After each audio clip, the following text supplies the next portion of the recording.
whisper from the woman who held the knife. The woman he'd believed loved him. "Do you like me?" Yuka Takaoka asked, her voice eerily calm as life drained from his body. He choked out a desperate "I love you," a survival instinct hoping to stop the madness for a fleeting second. It worked. The knife paused, then her response, laced with a terrifying sweetness, "I love you too. So let's die together." He somehow broke free, stumbling into the hallway, leaving a crimson trail. But Yuka didn't scream for help. She didn't call an ambulance as Phoenix collapsed, bleeding out in the lobby. She calmly reached for her phone, her glasses, and a cigarette. Then she casually sat beside his fading form, lit up, and made a call to a friend, not emergency services. 'Cause to her, he wasn't just dying, he was fulfilling a morbid prophecy. A twisted Romeo and Juliet fantasy where death was the only true union. This isn't a tragic romance. This is the unraveling of a mind consumed by an obsession so grotesque. It twisted love into attempted murder, what turns a seemingly innocent, beautiful woman into a blade-wielding fantasist, and why, in the chilling aftermath, did an entire nation become obsessed with her, some even asking for her number, wishing she'd stab them. The truth is far stranger than fiction. Our story begins from two starkly different vantage points, two worlds that seemed entirely unrelated until a cruel twist of fate brought them crashing together. On one side, we have Yuka Takaoka, born in 1998, an only child from an ordinary, seemingly stable family from the outside. She appeared to be a typical young woman, navigating the complexities of post-adolescent life in Japan. Upon reaching adulthood, she initially pursued a path in nursing, a career often chosen for its stability and inherent caring nature. Yet something within Yuka yearned for more, or perhaps simply for faster gratification. She quickly veered off this conventional path, drawn by the allure of quicker financial independence. This desire led her to Shinjuku, Tokyo's infamous Kapikyo red light district, a neon-lit labyrinth of entertainment and desire here. She found work at a hostess club. Yuka's role within this world wasn't about intimate contact. It was a delicate dance of charm and conversation. Her job was to engage male clients, serving drinks, creating an atmosphere of pleasantries, and gently encouraging them to spend more. She was a master of this subtle art. Her cute, innocent appearance and seemingly sweet, quiet, and initially shy demeanor, making her highly approachable. Over time, she blossomed, her confidence growing, naturally drawing male attention. Her colleagues and clients often described her as having a creative, almost whimsical personality. But beneath this carefully curated exterior, a darker current ran through Yuka's life. Few knew of her hidden, aggressive tendencies, a stark contrast to her gentle public persona. There were whispers from her past, a jarring incident during middle school when she had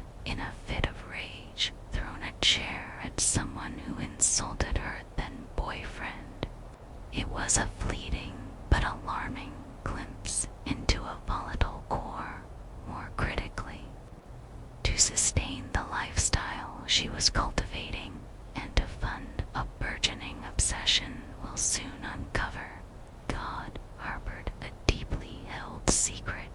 She secretly supplemented her income through delivery health work, a form of sex work she despised.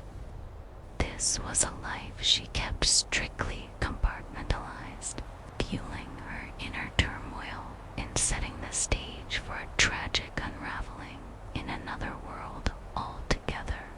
Phoenix Luna, an assumed stage name, true identity withheld for privacy, was born in Tochigi Prefecture, his childhood scarred by profound hardships. When he was just 6 years old, his parents separated, shattering his family unit. He and his 6 siblings were abruptly thrust into the foster care system. Life in the orphanage was devoid of personal space, stark existence where privacy was a luxury unknown. Phoenix would later hint at experiencing abuse during this period, leaving deep, unhealed wounds that shaped his resilience by the age of 15. Desperate for self-reliance, he left foster care. He cobbled together a meager living through a string of odd jobs: construction, cafe work, bartending. Stability was a foreign concept, often finding himself sleeping at friends' homes or even on the cold, unforgiving streets. At 19, driven by an unyielding hope for a better life, Phoenix moved to the pulsating heart of Tokyo. He found employment at Club Fusion, a male-host club, a world entirely distinct from Yuka's, but equally steeped in manufactured charm. His duties included serving drinks, engaging in captivating conversation, and lighting cigarettes for his female clientele. Crucially, Club Fusion provided dormitories for its staff, offering Phoenix the first taste of stable accommodation he'd longed for. Tinix, with his striking looks and natural charisma, Phoenix swiftly rose through the ranks, becoming one of the top 5 most requested hosts by 2018.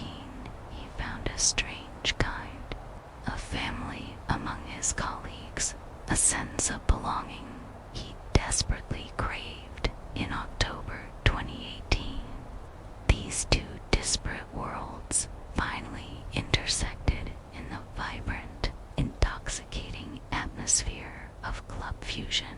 Yuka Takaoka, like many clients, visited the club, but unlike the casual patrons, she was immediately and intensely captivated by Phoenix Luna. Perhaps it was his handsome appearance, his inherent charm, or a subtle, almost melancholic sadness in his eyes that resonated with a hidden part of Yuka, drawing her in with an irresistible pull. From that moment, Yuka transformed into a regular. Her visits almost exclusively centered around booking Phoenix's services. Their professional interaction quickly transcended the typical transactional boundaries of a host club. Despite strict club rules forbidding staff from dating clients, Yuka and Phoenix began to meet secretly outside of work. They enjoyed seemingly normal dates, going to the movies, sharing coffee, or having dinner. These private moments, filled with manufactured intimacy and fleeting, genuine connection, Yuka undoubtedly interpreted as undeniable proof of a true, blossoming affection. She even proudly introduced Phoenix to her friends, a gesture that, while seemingly innocent, inadvertently solidified his standing and helped him become one of Club Fusion's most popular hosts.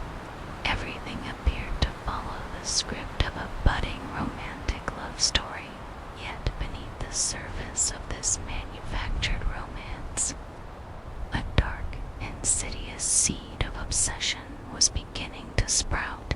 Yuka's admiration for Phoenix wasn't destined to remain. Healthy, yet swiftly and terrifyingly morphed into a fierce, all-consuming obsession. She couldn't bear the thought of Phoenix sharing his time or attention with any other clients. Every fleeting glimpse of him chatting with other women ignited a furious, uncontrollable wave of jealousy within her. Yuka wanted him exclusively, utterly, entirely to herself, and she was prepared to pay any price, literally, to make that a reality, to secure Phoenix by her side. Yuka began spending enormous sums of money, exceeding $8,000 to $9,000 per month. This staggering amount effectively booked Phoenix almost exclusively, corralling him to the coveted #1 position, but this exorbitant spending plunged Yuka into a crushing, unsustainable financial burden to maintain this lavish, obsessive lifestyle. Yuka became trapped in a desperate cycle, resorting to the delivery health work she utterly detested. She kept this secret strictly hidden from Phoenix, feeding her dangerous delusion that her hardships and humiliation were all part of a tragic, self-sacrificing Romeo and Juliet love story. A perilous fantasy was rapidly consuming Yuka's mind, creating a narrative that would soon demand a devastating climax. Astonishingly, despite the glaring signs of Yuka's escalating obsession, Phoenix seemed remarkably unconcerned, or perhaps willfully oblivious. He didn't even find it odd that she requested to book him for an entire month. This indifference, or perhaps the occupational hazard of a host accustomed to intense client behavior, meant he failed to recognize the true gravity of Yuka's deteriorating mental state. Yuka's obsession spiraled further into paranoia. Whenever they met, she would compulsively check his phone, scrolling through messages and photos, desperately searching for any trace of other women. Her jealousy reached a fever pitch, leading her to demand that he quit his host job altogether, as she simply could not tolerate the idea of him flirting with other women, even if it was just for money. When she was physically away from Phoenix, Yuka would lose all semblance of control, consumed by intense anger, debilitating anxiety, and overwhelming jealousy. Yet Phoenix never witnessed this terrifying, dark side of her. To him, she remained the sweet, devoted Yuka, the high-spending client, willing to do anything for his attention. This profound lack of mutual understanding, whether intentional or not, was inexorably setting the stage for an inevitable, catastrophic tragedy. Around this time, conflicting reports began to surface regarding their living situation.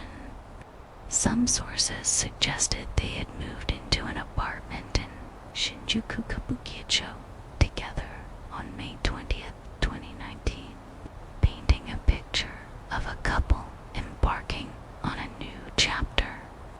However, Phoenix Luna later unequivocally stated this was completely false. He clarified that he lived in his club-provided dormitory and only occasionally visited Yuka's apartment to help her with various tasks. This discrepancy clearly highlights Yuka's deepening delusion delusion about their relationship in her mind. She had convinced herself they were a fated couple, a modern-day Romeo and Juliet. Despite the stark reality of their transactional arrangement, the chilling extent of Yuka's delusion was starkly revealed through entries found on her phone.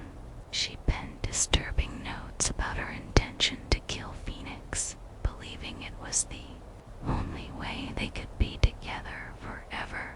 She yearned to be a tragic heroine, the central, tormented figure in her own bloody romance. In one particularly chilling note, Yuka wrote, "Yeah, if I kill him, it will be eternal, and there will be no pain. After I don't need anything other than you." She explicitly believed that if they both died, their expressions of love would become reality, an unbreakable, eternal truth. Free from the perceived betrayals of his host, Job, these words not only demonstrated her profound obsession, but also a complete, terrifying disconnect from reality. The seeds of a crime had been sown, meticulously watered by delusion, and were now ripe for a horrifying harvest. May 23rd, 2019, the day Yuka and Phoenix's intertwined fates reached their tragic crescendo. That afternoon, Phoenix arrived at Yuka's apartment significantly later than their agreed-upon time, around 3:50 a.m. Instead of midnight. He was exhausted from a long day of work, his body heavy with fatigue. He simply wanted to take a shower before fulfilling Yuka's requests to help her with some chores. The air in the apartment, usually filled with their quiet conversations, now felt heavy, charged with an unspoken tension that only one of them truly sensed while Phoenix was in the bathroom. Oblivious to the storm brewing, Yuka engaged in her familiar, controlling ritual. She took his phone, her fingers, usually gentle, dent, now moved with a frantic urgency as she scrolled through his gallery, and that's when she discovered them. The photographs that, in her twisted mind, served as undeniable proof of betrayal. These images were merely pictures of Phoenix serving drinks to other women at the club, a standard, innocuous part of his job. But in Yuka's warped perception, these photos were irrefutable evidence that he was cheating on her, confirming her deepest, most irrational fears. Fury, cold and absolute, erupted within her, instantly drowning out any lingering shred of reason. In that searing moment of delusion, Yuka made a devastating, irreversible decision. She would kill Phoenix. When Phoenix emerged from the bathroom, his body relaxed from the shower and lay down next to Yuka to sleep. He had no idea he was settling beside a harbinger of death. He closed his eyes, likely envisioning a brief rest before the next task. In a split second, the cold kitchen knife, chosen with chilling deliberation, plunged deep into his abdomen. The fatal thrust was so severe that the handle of the knife was basically inside of his body, causing immediate, catastrophic organ damage. The shock of the blade, the searing pain, tore through Phoenix's fatigue, jolting him awake. Phoenix awoke in an instant, his body convulsing in pure shock and utter terror. Blood began to gush uncontrollably from the gaping wound in a desperate, last-ditch effort to stop Yuka from attacking again. A primal survival instinct kicked in.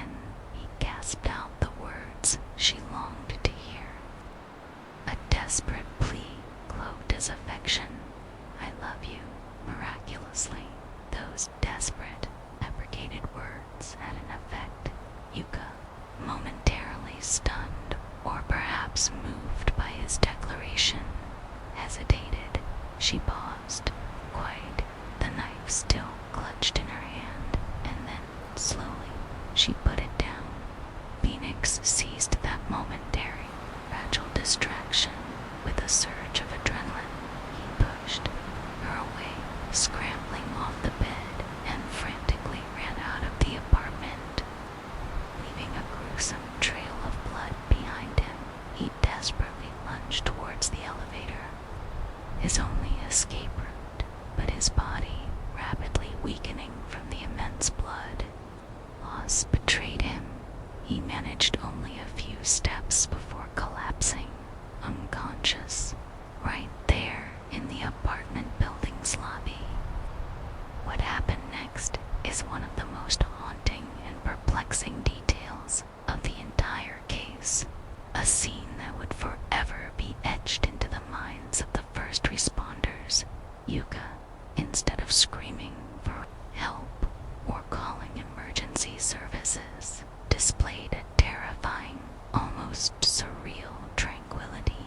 She pursued Phoenix, not with urgency to save him, but with a detached determination. When she found him collapsed in the lobby, she didn't panic. Instead, she paused to retrieve her phone, her glasses, because she wasn't wearing her contacts, and her cigarettes. A bizarre, almost unfathomable set of priorities in a life or death moment. Then, with a chilling calmness that belied the horror surrounding her, she casually sat down on the floor near the stairwell, right next to Phoenix's profusely bleeding, almost naked body. The first police officers arrived around 4 p.m. on May 23rd, 2019, summoned by a frantic call from a neighbor who had seen Phoenix's blood trail. What they found defied belief. Yuka Takaoka sitting there, a lit cigarette in one hand, her phone in the other, peering utterly unconcerned. Her expression was disturbingly placid, almost serene. She calmly took a drag from her cigarette, the smoke curling lazily into the quiet air of the apartment complex. While beside her, Phoenix lay unconscious in a rapidly growing pool of his own blood. The contrast was jarring, a tableau of serene madness against grotesque violence. Seasoned officers, accustomed to chaos, found themselves unnerved by Yuka's detached composure. It was not the reaction of a horrified perpetrator, but of someone observing a scene, almost as if it were separate from herself. Yuka then calmly spoke to the bewildered officers, her voice unnervingly composed. "I loved him so much, I couldn't help it." She then clarified her intention, stating that she had planned to kill herself after killing him. She was immediately arrested and charged with attempted murder. The infamous image of Yuka smiling strangely, almost playfully, as she was taken away in the police car would quickly go viral across Japan, shocking and horrifying millions. It was the beginning of a complex, almost incomprehensible wave of public reaction that would soon engulf the nation. Immediately, the Yuka Takaoka case exploded into a major media sensation. The disturbing image of Yuka calmly smoking next to a wounded Phoenix spread like wildfire across social media and news outlets, eliciting a powerful yet profoundly split public response. Astonishingly, instead of universal outrage and condemnation for her brutal act, Yuka rapidly became an internet phenomenon, a bizarre figure of fascination. Many, particularly online, were captivated by her cute and innocent appearance.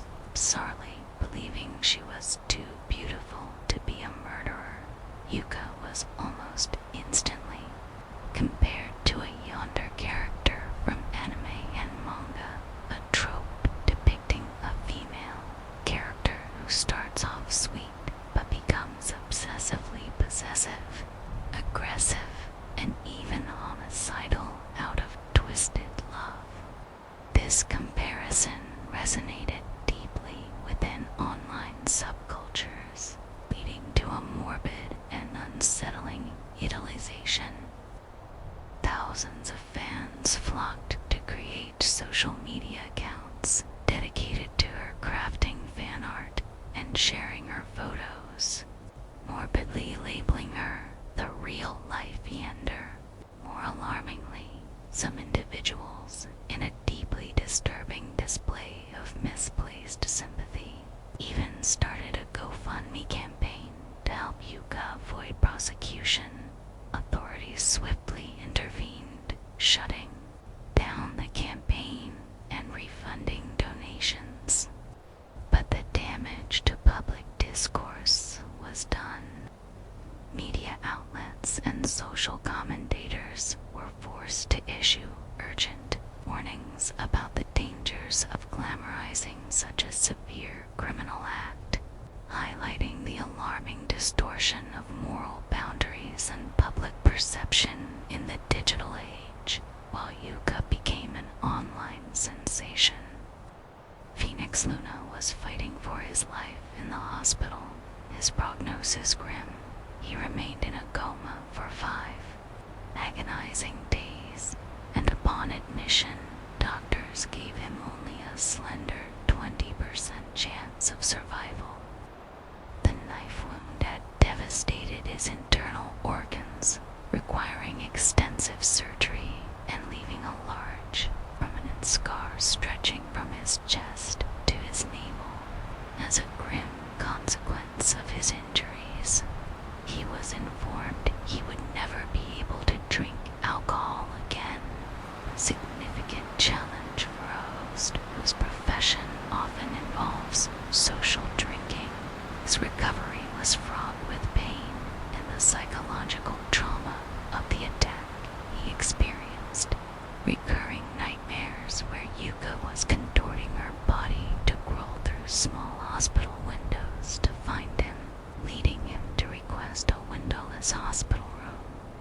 However, Phoenix proved to be an extraordinary fighter, his will to live outweighing the despair. He recovered remarkably, gaining his ability to speak by July 1st, 2019. In subsequent interviews, he clarified the misinformation about them living together, asserting that he had only been at Yuka's apartment to help her with some chores. What truly shocked many was Phoenix's profound, almost unfathomable lack of resentment towards Yuka.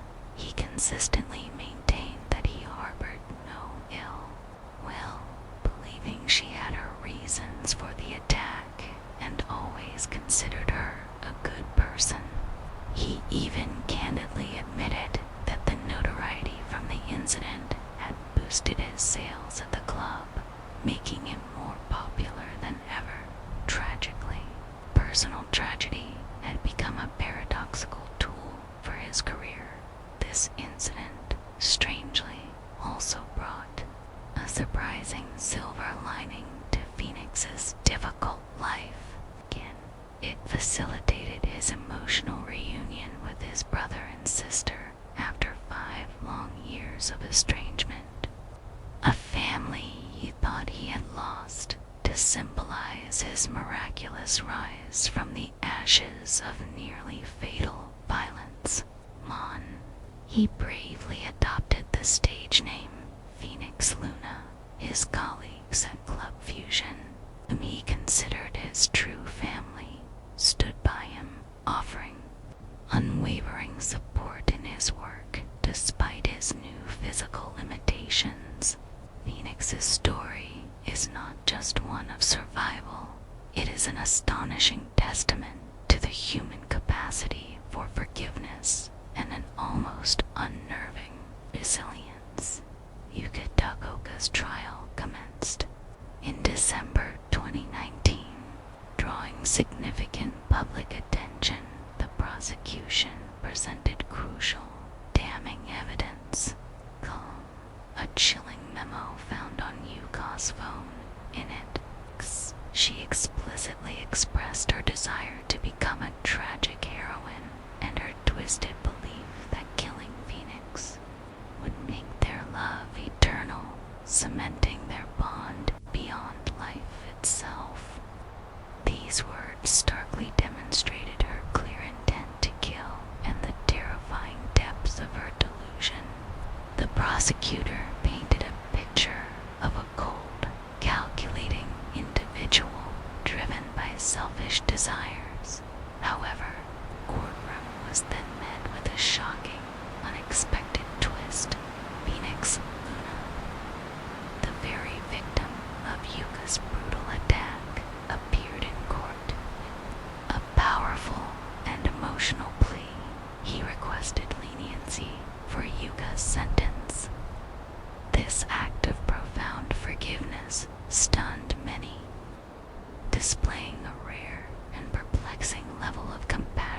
sentenced to 3 years and 6 months in prison and ordered to pay a fine. She was also mandated to pay Phoenix 5 million yen, approximately $47,000 or $28,000 USD in compensation. Yuka wept openly upon hearing her sentence, but many in the courtroom, including the judge, were unconvinced by her display of emotion. The judge, in delivering the verdict, sternly described Yuka as selfish with a clear, undeniable intent to end her boyfriend's life. This sentence, while arguably lenient for attempted murder, brought a painful chapter in both Yuka's and Phoenix's lives to a close, at least for the moment. Upon serving her sentence, Yuka Takaoka was released from prison. What followed was a highly controversial and unsettling development. Shockingly, she quickly returned to active presence on social media, resuming her cosplay activities and, even more remarkably, reportedly receiving job offers from various companies. This demonstrated a disturbing public morbo, a morbid fascination, particularly among her fervent real-life Yander fans, which seemed to override conventional ethical considerations or condemnation. The question lingered: had she truly changed, or was this merely a carefully constructed image designed for public consumption? The lingering uncertainty left many wondering if she remained a potential ticking time bomb, capable of repeating her dangerous patterns. As for Phoenix Luna, he has bravely returned to work at his host club, resuming his life with a newfound resilience. His colleagues and clients view him as a symbol of strength and survival. He continues to achieve success in his career, embracing the unexpected fame brought by the incident as a strange form of notoriety. Phoenix consistently maintains to the media that he harbors no ill will towards Yuka, a statement that remains perplexing to many who struggle to comprehend such forgiveness to ensure Phoenix's safety and prevent any further incidents. The court has wisely prohibited Yuka Takaoka from entering the Shinjuku red light district. The case of Yuka Takaoka and Phoenix Luna is a complex narrative, intricately intertwining love, obsession, violence, and the strange, often contradictory reactions of the public. It is not merely a criminal case, but a profound mirror reflecting the hidden corners of the human psyche and the darker, more unsettling side of social media culture. The unsettling undercurrents when truth becomes elusive. We've traced the tragic chain of events leading up to the horrific attack. But what truly makes the Yuka Takaoka case so haunting and perplexing lies in its subtle nuances, the persistent contradictions that even official investigations and trials have failed to fully illuminate. This is where the narrative shifts, where seemingly simple pieces of the puzzle become bewilderingly complex, leaving us with more questions than answers. The ambiguous relationship, were they really living together? One of the most contentious and mysterious points of the entire case revolves around the true nature of Yuka and Phoenix Luna's relationship, specifically whether they were cohabiting before the attack. Initially, many media outlets and early reports suggested that Yuka and Phoenix had taken a significant step in their relationship by moving in together, sharing that apartment for a mere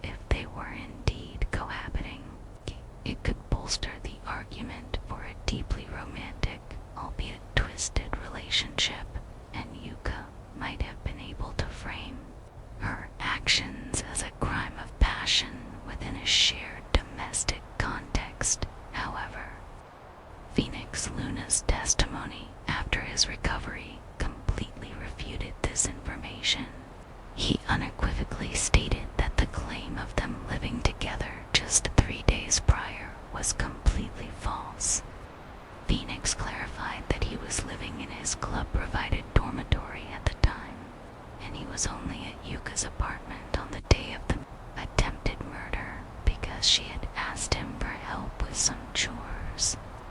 He also emphasized that Yuka and Luna were never officially in a romantic relationship, nor were they exclusive. Their interactions were transactional, with Yuka paying for his time as a host. This stark contradiction leaves a gaping hole in the overall picture. If Phoenix's account is true, then Yuka's conviction about a shared future, her belief that they were a Romeo and Juliet couple, was solely the product of a profound delusion. This exacerbates the degree of Yuka's psychological detachment, indicating she had constructed an entire worldview based on false assumptions. It also makes us wonder, was Phoenix oblivious to the extent of Yuka's delusion?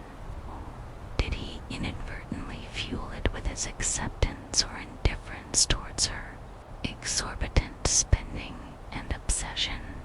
The truth about their living arrangements remains a blurry piece of the puzzle, complicating the motives and the very nature of their relationship, making the case far more unpredictable than it appeared on the surface.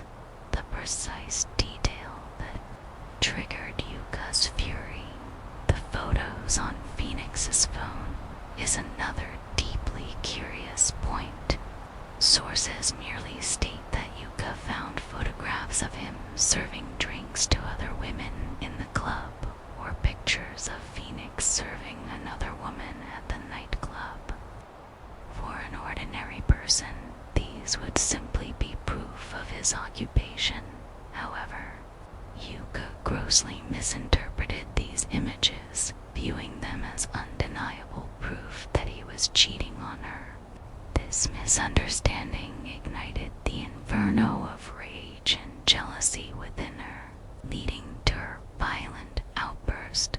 The question then becomes, what exactly was in those photos? Was there any subtle detail, however minute, that could be construed by a disturbed mind like Yuka's as intimacy or betrayal?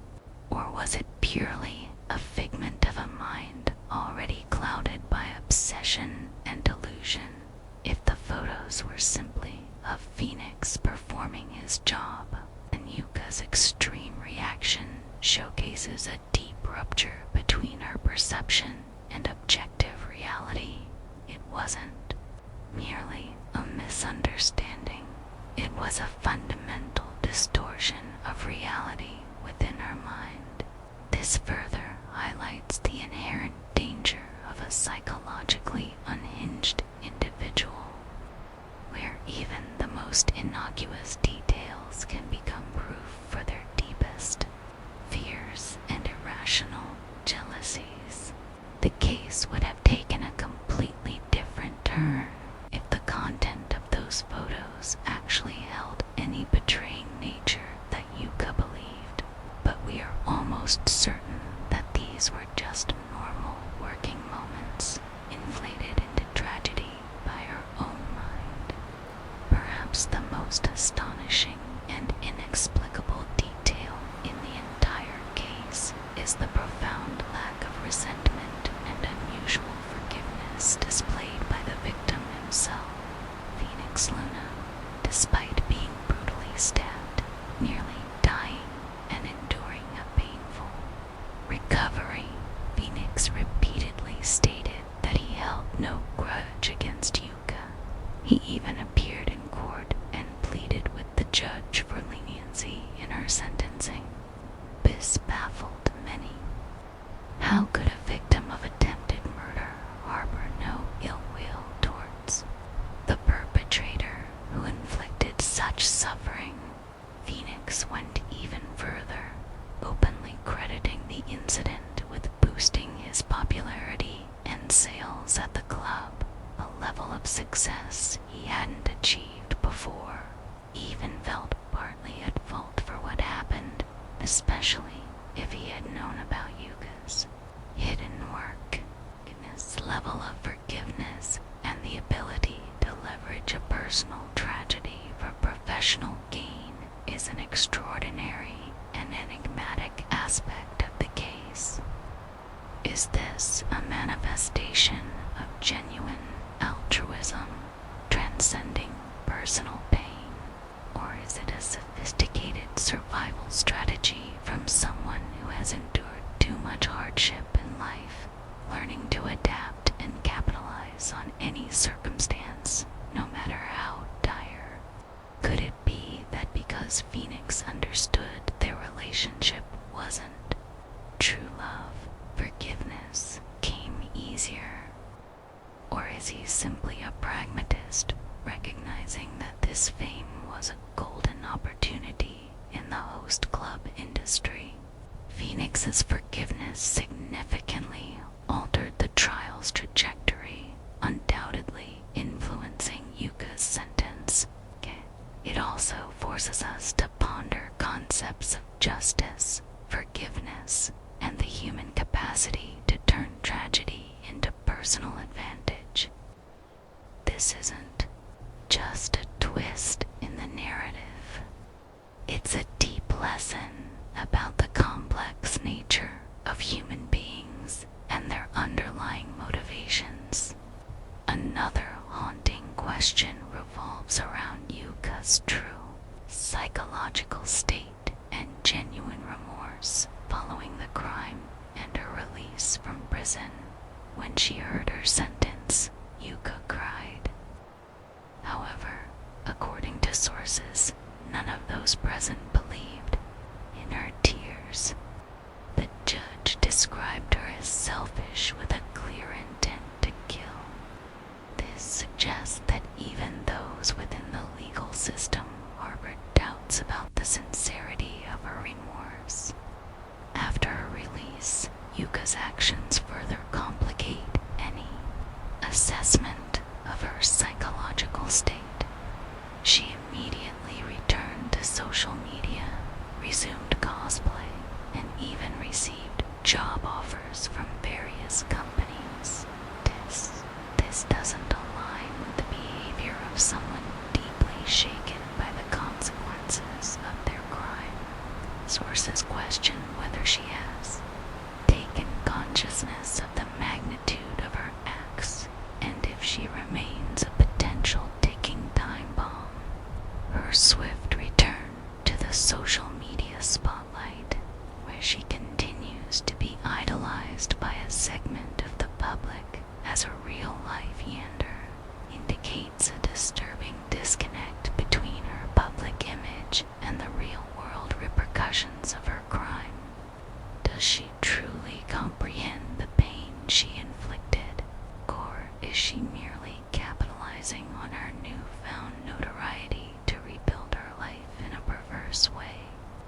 Or this issue remains open, making us wonder about the true rehabilitative capacity of offenders and society's role in dealing with such phenomena. The public's fascination with Yuka, often overshadowing condemnation, only makes understanding her true psychological state more challenging.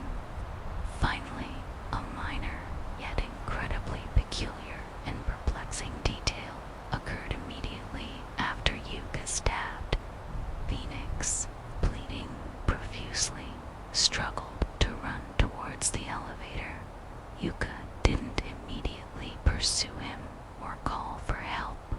Instead, she paused to retrieve her phone, her glasses, because she didn't have her contacts in, and cigarettes. This act, prioritizing personal items in a moment of extreme crisis, while the man she was obsessed with was bleeding to death, is highly unusual and seemingly irrational. If Yuka truly intended to die with Phoenix, why would she concern herself with these items? What would she need her phone for if they were both dead? Was this an obsessive habit so ingrained that it manifested even in a life or death situation? Or does this action reveal another facet of her psyche, a chilling detachment where personal comforts outweigh even the life of another, even if that person is the object of her insane obsession. While her addiction to cigarettes was noted, the timing and prioritization remain a striking and unresolved detail, adding to the mystery of Yuka's state of mind in those fateful moments.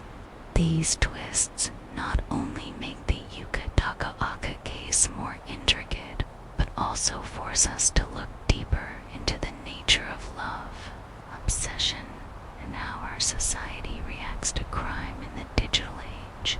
How there are other truths still lurking in the shadows of this case.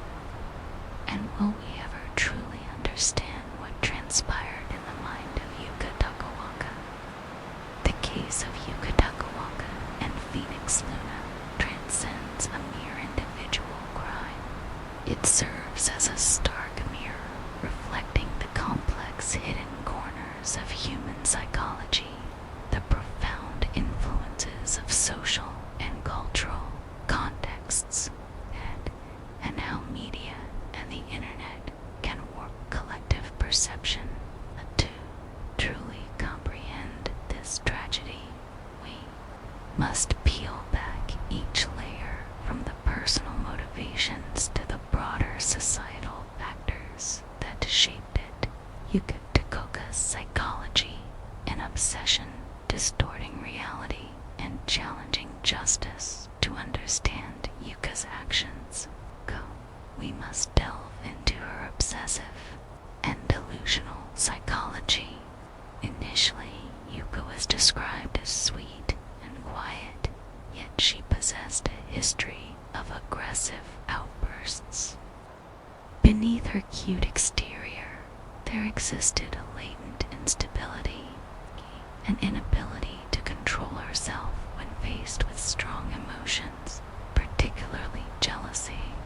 Her past act of throwing a chair when her middle school boyfriend was insulted is an early indicator that she could react violently when feeling threatened or affronted, especially in romantic contexts. This prior behavior, if properly identified and addressed, might have served as a crucial red flag, suggesting a need for intervention long before her pathology reached a murderous intensity. Her relationship with Phoenix Luna pushed these traits to their extreme. Yuka's admiration swiftly escalated into a fierce obsession. She desired to possess Phoenix, absolutely unable to tolerate him sharing his time or attention with anyone else. This was evident not only in her exorbitant spending to exclusively book him, but also in her constant checking of his phone and her demands that he quit his job. These are clear signs of controlling and possessive behavior, dangerous precursors to violence. Such patterns are often dismissed in their early stages, particularly when masked by infatuation or financial indulgence, highlighting a societal blind spot towards subtle signs of escalating psychological distress.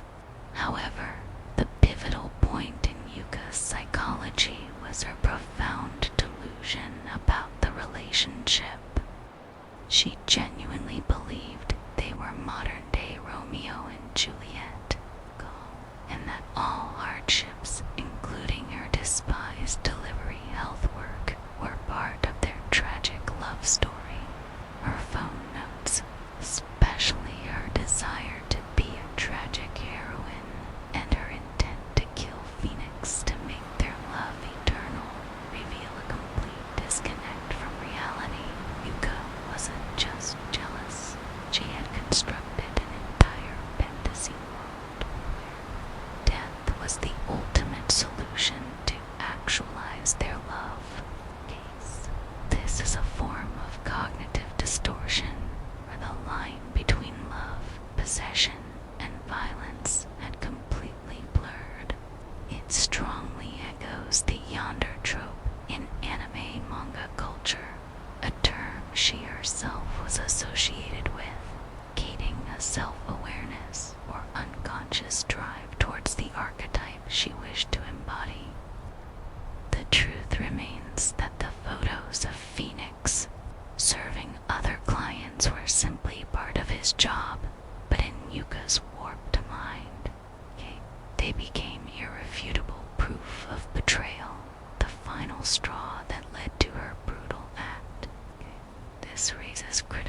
questions for legal systems worldwide.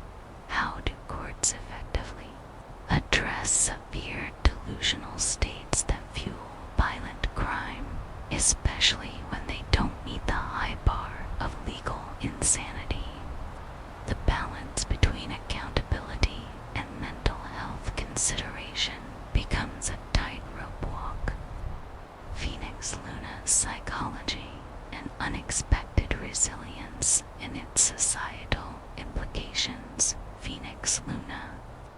The victim also presents a complex psychological profile, healing from a difficult childhood, abandoned and raised in foster care with negative experiences. Phoenix had to develop an extraordinary capacity for resilience and pragmatism to survive. He relentlessly strived for independence and to find his place in society, finding family and stability within the host club industry is a testament to his yearning for belonging and acceptance, a foundational human need often unmet in his early life. This background suggests an deep-seated adaptability, a psychological fortitude forged in hardship. The most astonishing aspect of Phoenix is his profound lack of resentment and unusual forgiveness towards Yuka. Despite being stabbed nearly to death, he not only harbored no ill will, but also appeared in court to plead for leniency for her. He even candidly viewed the incident as something that boosted his sales and popularity. This can be explained by several factors. Pragmatism, given his difficult upbringing. Phoenix may have learned to view everything through the lens of survival and benefit. He recognized that this fame, despite its tragic origins, was a golden opportunity to advance his career and achieve the success he longed for. This is a chilling yet logical response for someone who has always had to make the most of dire circumstances. Emotional detachment from the past, his history of abandonment and lack of stable affection might have led him to a different perspective on relationships and trauma. He may have learned to separate personal emotions from transactional interactions in his work, making him less susceptible to feeling betrayed in the way Yuka perceived it. This suggests a protective psychological barrier, a coping mechanism developed out of necessity. Understanding or acceptance of Yuka's psychology. Perhaps Phoenix understood that Yuka's actions stemmed from a severe psychological distortion rather than personal hatred. He may have been somewhat aware of Yuka's obsession, but underestimated its dangerous extent. His statement about feeling partly at fault, if he had known about Yuka's secret work, could be a sign of empathy, or at least an acknowledgement of the burden she bore, revealing a surprising depth of character that defies typical victim reactions. Phoenix's forgiveness was not a weakness, but a manifestation of incredible fortitude and resilience. He chose to transform tragedy into momentum, truly a phoenix rising from the ashes. This individual journey of forgiveness and triumph over adversity, while admirable, also forces us to consider the burden placed on victims to offer this level of compassion, and whether society, in some ways, expects it. Societal and cultural context, blurred lines, and moral decay in the digital age. This case cannot be detached from the unique social and cultural backdrop of Japan, particularly the hostess club industry in Kabukicho. Shinjuku Host Club. Culture and blurred realities. Host clubs are establishments where female clients pay for companionship, conversation, and attention from male hosts. While not directly involving sexual services, the line between transaction and genuine emotion is often blurred.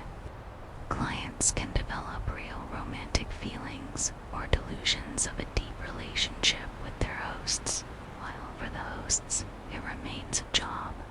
Yuka fell into this trap, transforming a transactional relationship into a burning obsession. And Phoenix, in his role, inadvertently fueled it through his acceptance and perhaps encouragement to boost sales. His cultural institution, while providing escape and fantasy, can also be a dangerous breeding ground for delusion.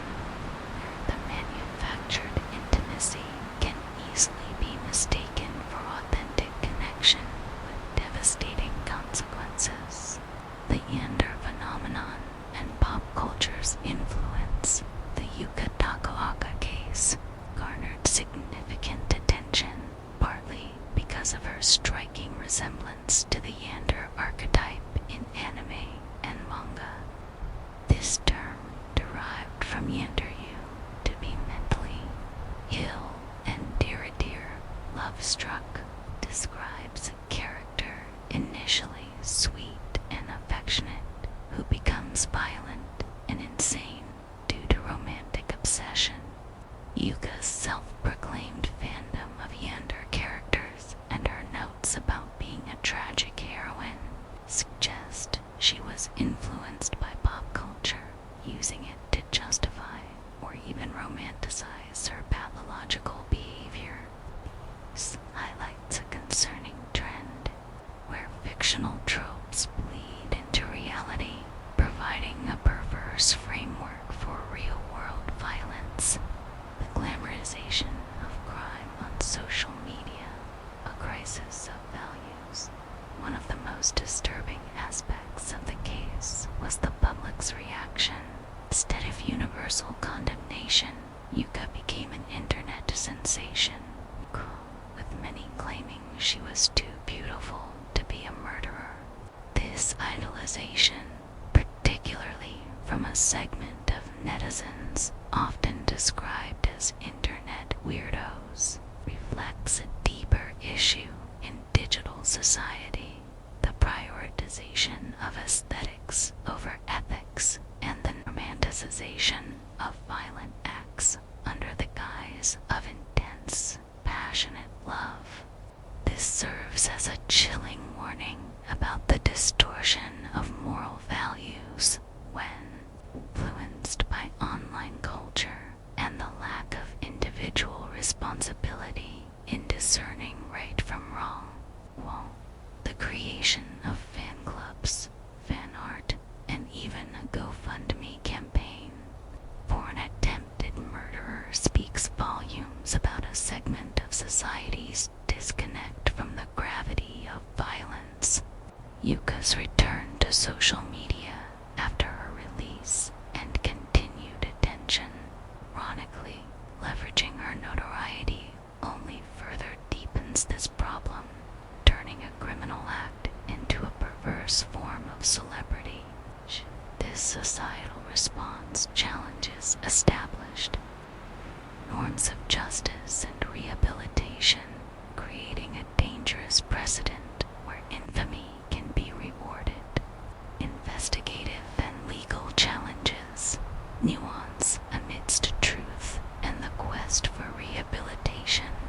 While there weren't major investigative blunders in collecting evidence, the Yuka Takaoka case still highlights significant challenges within the legal and psychological systems. Psychological assessment and sentencing, accurately determining Yuka's psychological state, especially the extent of her delusion and her capacity for genuine remorse, proved incredibly difficult.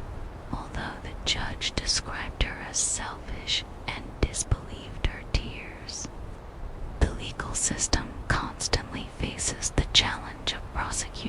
cases where mental pathology, even if not to the point of legal insanity, plays a significant role. The relatively lenient sentence of 3 years and 6 months raises questions about how societies balance punishment with the complexities of mental illness, particularly when the perpetrator shows little demonstrable insight or remorse. Is the goal solely punishment, or also rehabilitation and ensuring public safety? Yuka's swift return to public life, seemingly unchastened, suggests a gap in the system's ability to ensure true psychological change, managing media information and public perception. This case also serves as a prime example of how misinformation or distorted narratives can spread rapidly across social media and even influence initial public perception of a crime. Rumors about Yuka and Phoenix living together, or Phoenix undergoing plastic surgery, despite later clarifications, underscore the critical importance of verifying information.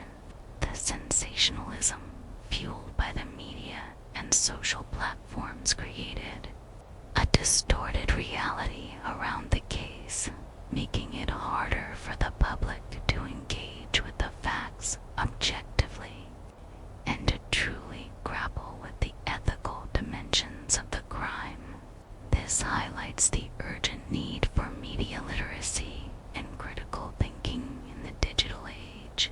Community, impact, and safety. The court's decision to prohibit Yuka Takaoka from entering the Shinjuku red light district after her release speaks directly to the community's need for safety and protection. It acknowledges the ongoing threat or discomfort her presence might pose to Phoenix and others in that environment. This measure, while practical, also implicitly admits the limitations of rehabilitation in guaranteeing that a person with such a deeply disturbed psychological profile no longer poses a risk. The community is left to grapple with the return of a figure who became infamous for a chilling act, and the lasting fear that her unique brand of obsession could resurface. The Yuka Takaoka case is a complex narrative where Yuka's individual psychological threats, her obsession, jealousy, and desire to be a tragic heroine intertwine with Phoenix's turbulent past and Japan's unique host club culture. It is not merely a reminder of the dangers of distorted love, but also a profound look into how society responds to mental illness. The glamorization of violence and the enduring challenges of achieving true justice and rehabilitation in a world shaped by digital spectacle. An open-ending echoes of obsession and the unsettling reality. The case of Yuka Takaoka and Phoenix Luna is more than just a chilling true crime story. It's a profound, disturbing reflection of human psychology, societal pressures, and the often settling influence of digital culture. As we close the book on the chronological events, the lingering questions and moral ambiguities continue to resonate, urging us to look beyond the headlines and into the deeper implications. The lingering shadows, unanswered questions, despite the court's verdict and the public's fascination, many aspects of this case remain shrouded in an unsettling mist. Did Yuka Takaoka ever truly grasp the magnitude of her actions? Her tears in court were met with skepticism, and her swift return to social media as an influencer, bracing her Yander persona, raises serious concerns about her genuine remorse and psychological state. Is she truly rehabilitated, or is she, as some fear, a ticking time bomb capable of similar delusions and acts of violence? Her seemingly unbothered demeanor, even as Phoenix lay bleeding, prioritizing her phone and cigarettes, adds to this disturbing enigma.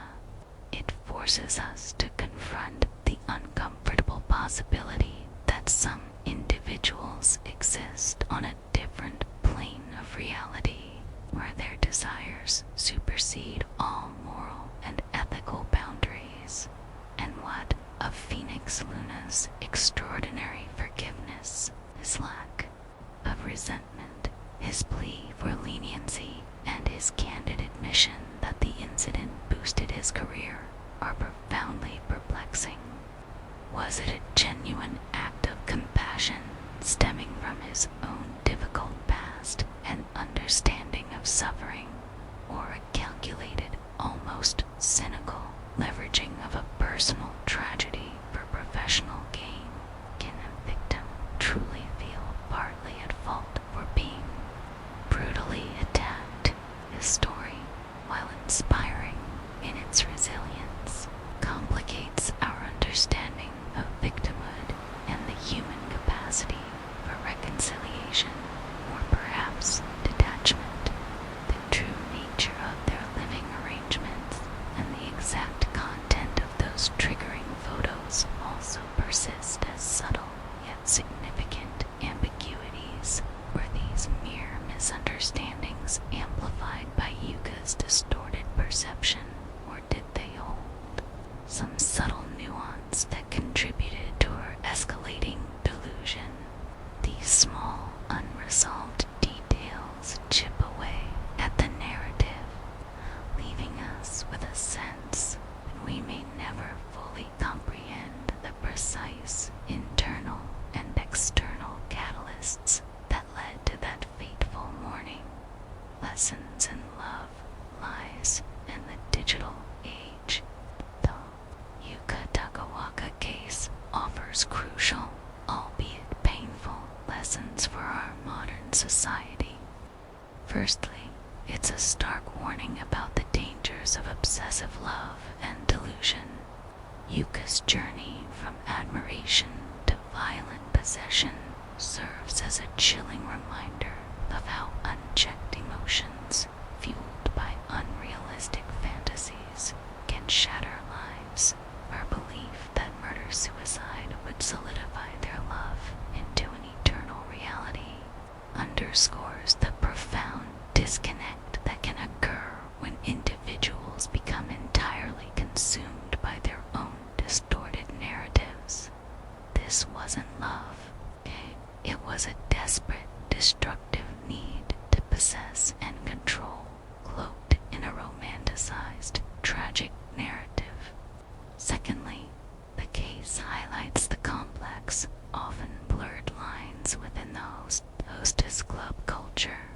While these establishments provide companionship and entertainment, they can, as seen here, inadvertently foster intense transactional relationships that are misinterpreted by emotionally vulnerable individuals. The inherent nature of the business of selling an illusion of affection creates fertile ground for misunderstanding and obsession, particularly when clients like Yuka are willing to spend exorbitant amounts to buy exclusive time. Perhaps most critically, this incident exposes the perilous undercurrents of digital culture and the beauty privilege phenomenon. Coupling the fascination with Yuka, the real-life Yander, and the disturbing sentiment that she was too beautiful to be a murderer underscore a dangerous societal trend. When a perpetrator of violence is romanticized and even idolized for their aesthetics, it blurs the lines between right and wrong, criminal and celebrity. curiosity, fueled by social media, not only disrespects the victim's suffering, but also normalizes and, in a twisted way, glamorizes violent acts. It forces us to ask, are we, as a society, becoming desensitized to real-world suffering in our pursuit of sensationalized narratives and aesthetic appeal? A call for reflection. Yuka Takaoka gaze compels us to look inward as a reminder of the fragility of the human mind, the profound impact of childhood trauma, and the responsibility we all share in discerning fact from delusion, especially in a world saturated with information and superficial imagery. It challenges us to reflect on how we define love, justice, and accountability, and how easily lines can be crossed when empathy and reason are overshadowed by obsession. In the end, this story is a haunting echo, a somber melody played on the strings of human frailty. It whispers a timeless warning. Sometimes the most beautiful illusions hide the darkest truths.